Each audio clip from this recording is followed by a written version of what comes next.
வணக்கம் நண்பர்களே, மற்றும் ஒரு குக்கிங் வீடியோவிற்கு உங்கள் அனைவரையும் வரவேற்கிறேன். இன்னைக்கு நாம இந்த கிச்சன்ல பார்க்க போறது எம்டி சால்னா.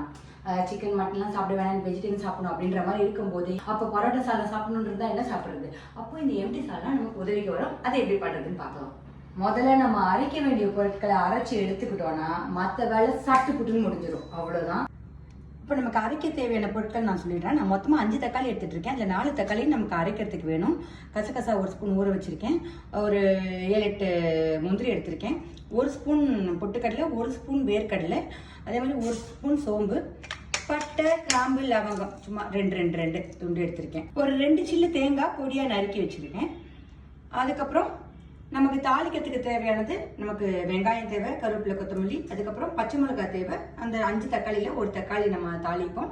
அதுக்கப்புறம் புதினா தேவை.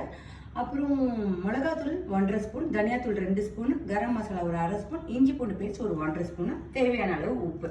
கல்பாசி எடுத்திருக்கேன். எப்போவுமே ஒரு குருமா, சால்னா அந்த மாதிரி விஷயங்களுக்கு கண்டிப்பாக கல்பாசி தேவை. கல்பாசி, பட்டை, கிராம்பு, ஏலக்காய், ஓகேவா? அது போட்டுக்கோங்க.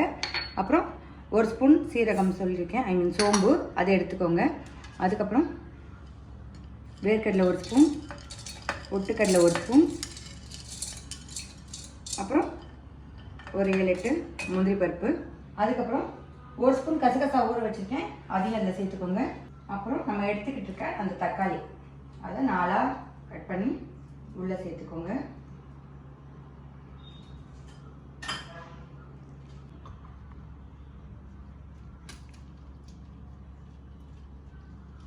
சொன்ன மாதிரி எடுத்துக்க 5 தக்காளியில் 4 தக்காளி அரைக்கிறதுக்கு போட்டோம்.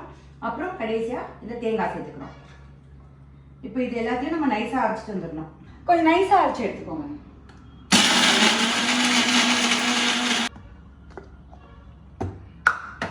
நல்லா நைஸாக அரைச்சாச்சு. இப்போ இதை தனியாக வச்சுட்டு தாளிக்கிற வேலையை பார்க்கலாம். நம்ம ஸ்டவ் பற்ற வச்சுட்டு ஒரு குக்கர் வச்சுக்கோங்க. நீங்கள் எந்த குக்கர் யூஸ் பண்ணுவீங்களோ அந்த குக்கர் வச்சுட்டு எண்ணெய் ஊற்றுங்க. ஒரு தேக்கரண்டி, 1.5 தேக்கரண்டி போதும். எண்ணெய் காயத்துக்குள்ள நம்ம ஆனியனை கட் பண்ணிக்கலாம். கொஞ்சம் நீளமாக கட் பண்ணிக்கோங்க.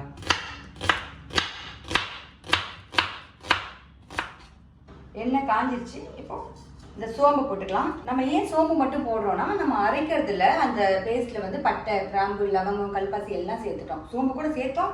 இருந்தாலும் தாளிக்கும் போது கொஞ்சம் சோம்பு இருக்கட்டும் அப்படின்றதால சோம்பு மட்டும் போட்டு தாளிச்சுக்கிறோம். சோம்பு இதாகிடுச்சு, கலர் மாறிடுச்சு, வாசம் வந்துடுச்சு. இப்போ நம்ம வெங்காயத்தை போட்டுக்கலாம்.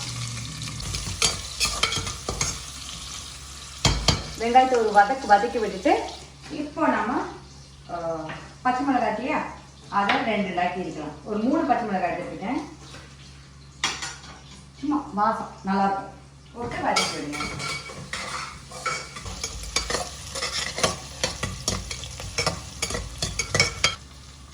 வெங்காயம் போட்டோம், பச்சை மிளகாய் போட்டு அது ஓரளவுக்கு வதங்கின உடனே நான் 1.5 ஸ்பூன் இஞ்சி பூண்டு பேஸ்ட் எடுத்துருக்கேன், அதை போட்டுருங்க.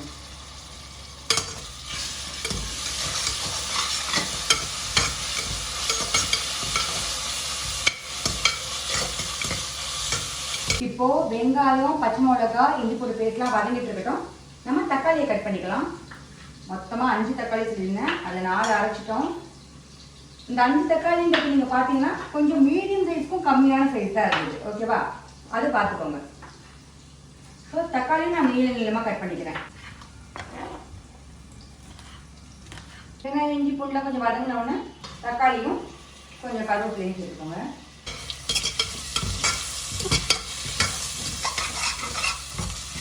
இப்போ பார்த்தீங்கன்னா தக்காளியும் கொஞ்சம் வதங்க ஆரம்பிச்சிச்சு, அது பாதி வதங்கிடுச்சு. இப்போ ஒரு கப்பில் நான் வந்து ஒரு கைப்பிடி அளவுக்கு புதினா எடுத்து வச்சுருக்கேன், அதையும் சேர்த்துக்குவோம்.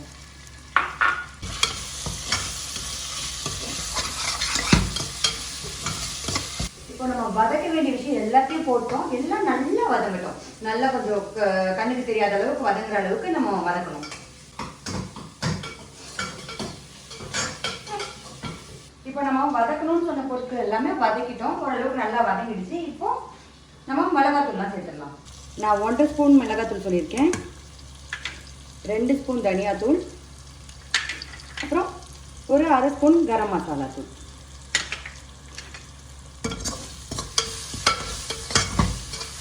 நம்ம மற்றதெல்லாம் சேர்த்தோம், உப்பு சேர்க்கல, இப்போ உப்பு சேர்த்துக்கலாம். தேவையான அளவு உப்பு.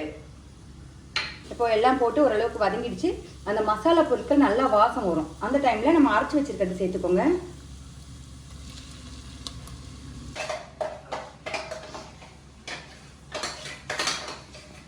சேர்த்துட்டு நல்லா வதக்கி விடுங்க. அது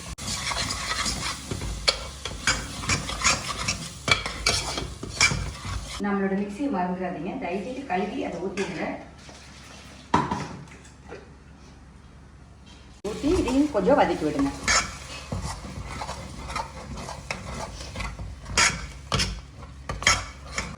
சாப்பாடுன்றது நம்ம இஷ்டத்துக்கு, நமக்கு நாக்கு குருசியாக இருக்க மாதிரி, நமக்கு டேஸ்ட்டுக்கு பிடிச்ச மாதிரி சமைக்கிறது. அதனால இப்போ இந்த எம்டி சால்னா அப்படிங்கிறது ஒரு சிலர் திக்காக பண்ணுவாங்க, ஒரு சிலர் நல்லா தண்ணியாக பண்ணுவாங்க. உங்களுக்கு எந்த அளவுக்கு தண்ணி வேணுமோ அதை நீங்கள் முடிவு பண்ணி ஊற்றிக்கோங்க.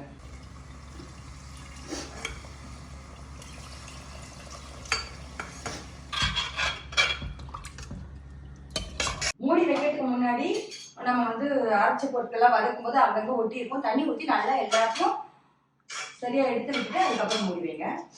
நான் கிட்டத்தட்ட 1 லிட்டர் தண்ணி ஊற்றிட்டேன் பாருங்க, ஒரு ஃபுல் பாட்டில். ஓகேவா? நீங்கள் உங்களுக்கு எவ்வளோ தண்ணி வேணும்னு ஊற்றிக்கோங்க. இந்த ஸ்டேஜில் உப்பு சரியாக இருக்கா பாருங்க, காரம் உங்களுக்கு கரெக்டாக இருக்கா பாருங்க. காரம் பார்த்தீங்கன்னா கொஞ்சம் மிளகாத்தூள் சேர்த்துட்டு மூடி வச்சு ஒரு 2 விசில் விடுங்க. ஓகேவா? நான் டேஸ்ட் பார்த்தது உப்பு பார்த்தது, அதனால நான் கொஞ்சம் சேர்த்துக்கிறேன். இப்போ நம்ம இதை மூடி வச்சு ஒரு 2 விசில் விட்டுலாம். குக்கர் மூடி விசில் போட்டு வெயிட் பண்ணலாம்.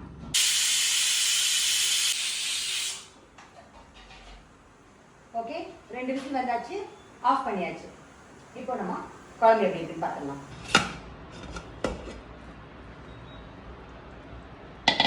வாரே வாவ், பார்க்கவே சும்மா சூப்பராக இருக்குது. இப்போது இது தலைமையில கொத்தமல்லியை கொட்டி வாழ்த்துலாம் சொல்லி அப்படியே ஒரு கலக்கணும்னா வாவ், பார்த்தீங்களா?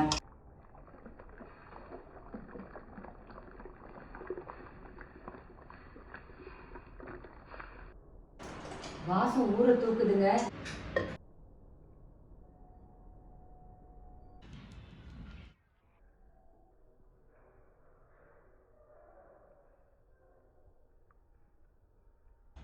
என்கிட்ட பரோட்டா இல்லைங்க, இட்லி தான் இருக்குது. ஆனால் என்னோடய பர்சனல் ஃபேவரெட்னு பார்த்தீங்கன்னா சால்னாக்கு பரோட்டாவை விட நான் வந்து இட்லி தோசை தான் வந்து சாப்பிடுவேன். வெளியில் வாங்கும்போதும் கூட எனக்கு தோசை வேணும்னு சொல்லிடுவேன், இல்லைன்னா வீட்டில் இருக்க இட்லி தோசை ஊற்றிட்டு அந்த குழம்பு வச்சு சாப்பிடுவேன். இன்றைக்கி நம்ம குழம்பு வச்சு சாப்பிட போகிறோம்.